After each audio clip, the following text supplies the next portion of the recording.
Hey everyone, Dr. Shaikh here from The Dentalist. In the last video, we talked about chapter 16, impression materials, and today we're doing chapter 17, which is non-elastic impression materials. Before we get started, if you're finding these topics tough to follow or you just want someone to walk you through the details, I've opened a few spots on my one-on-one coaching program. Click the link in the description to sign up. You can also book a free call if you're unsure or just want to ask a few questions first. And also don't forget to join the Dentalist Gold email list for free notes, tips, and updates. Now let's dive in with the topic. So what are non-elastic impression materials? Non-elastic impression materials, I gave you a brief overview in the previous video, but we're talking in detail in this one. So non-elastic impression materials are materials that do not recover their shape once deformed. They set into a rigid form and cannot flex to accommodate undercuts or irregular contours. That's why these materials are not suitable for dentate patients with undercuts.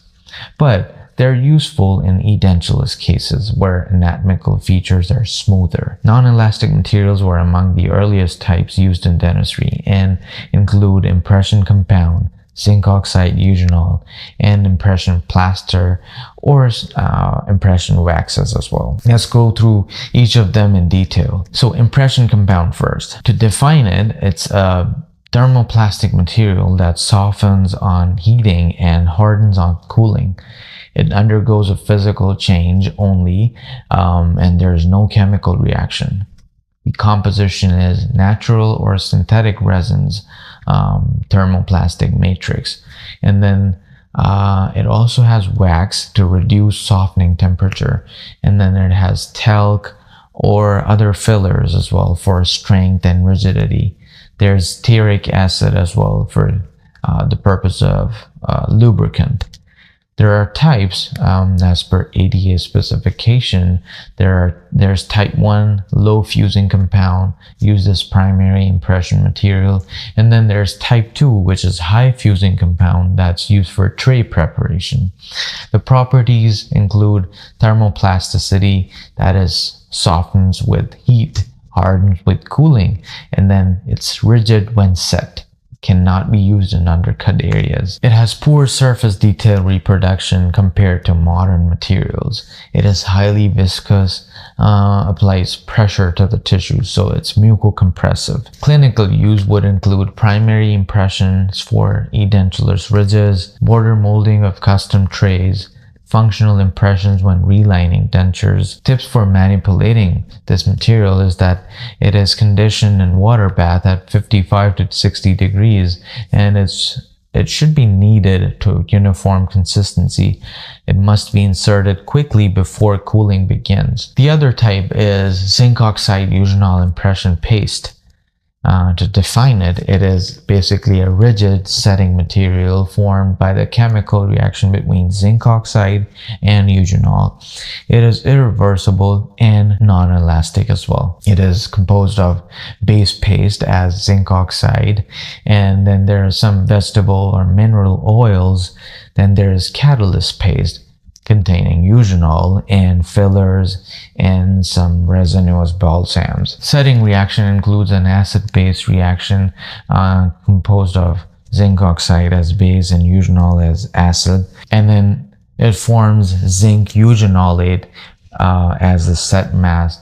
It sets in around 3 to 5 minutes at mouth temperature. And the properties for this one include that it is rigid when set, it has excellent dimensional stability, and it has high detail reproduction, captures fine anatomy of edentulous ridges, and has low viscosity. Therefore, it adapts well to the soft tissues. It is brittle and it can fracture if used in undercuts, and it is sometimes irritating to some patients. Eugenol may cause burning sensations in some. The types are type 1, which is hard set, and then there's type 2, which is softer set, and it is more comfortable for patients.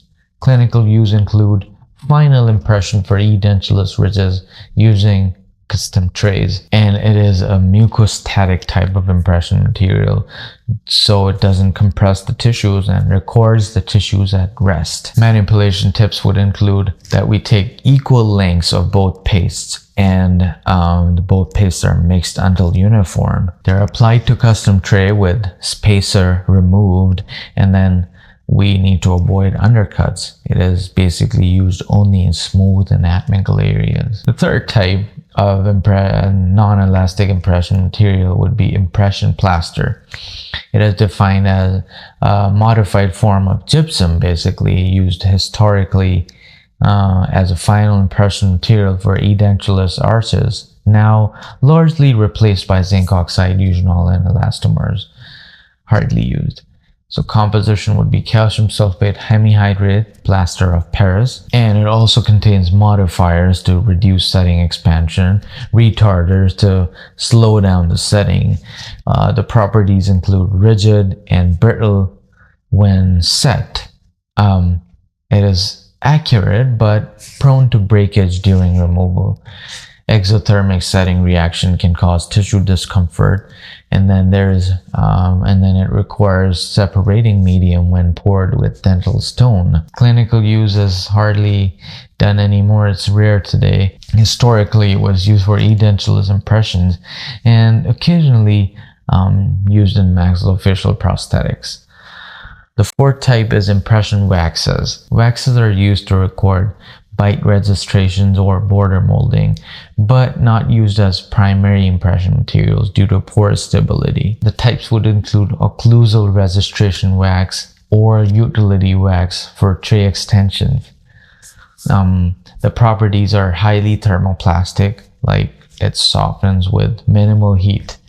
You know that, right? And then there's poor dimensional stability. It is prone to distortion over time. Clinical use would include border molding, sometimes with impression compound.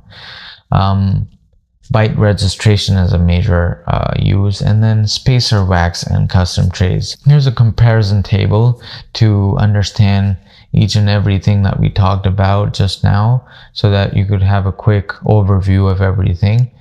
You can pause and take a quick screenshot or something so that you can keep it in handy. Alright, now let's talk about the common exam questions. So which non-elastic material is best for mucostatic final impressions in edentulous cases? It's zinc oxide-Eugenol. Why is impression compound not suitable for undercuts? Because it becomes rigid when cooled and can distort or injure tissues. What is the setting mechanism of impression compound? It is basically the physical change, softens with heat and hardens with cooling. Remember that. Which material requires separating medium before pouring stone? It's going to be impression plaster. I hope everything is clear, that whatever we discussed today is clear to you. To summarize, non-elastic materials set rigid and are only used in edentulous patients.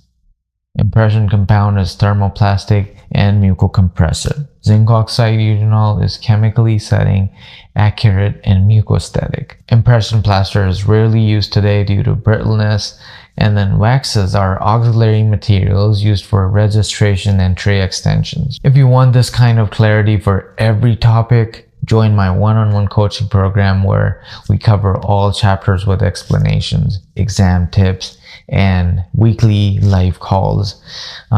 Sign up using the link in the description below. If you're still unsure, you can book a free call with me. No pressure, just a conversation, and we can figure it out if the coaching is right for you. And also, don't forget to join the Dentalist Gold email list to receive exclusive notes, updates, and practice questions. If you found this video helpful, please like it and subscribe to the channel so that you don't miss out any upcoming videos. That's it for today. Thank you very much for watching. I will see you in the next one. Take care till we meet again.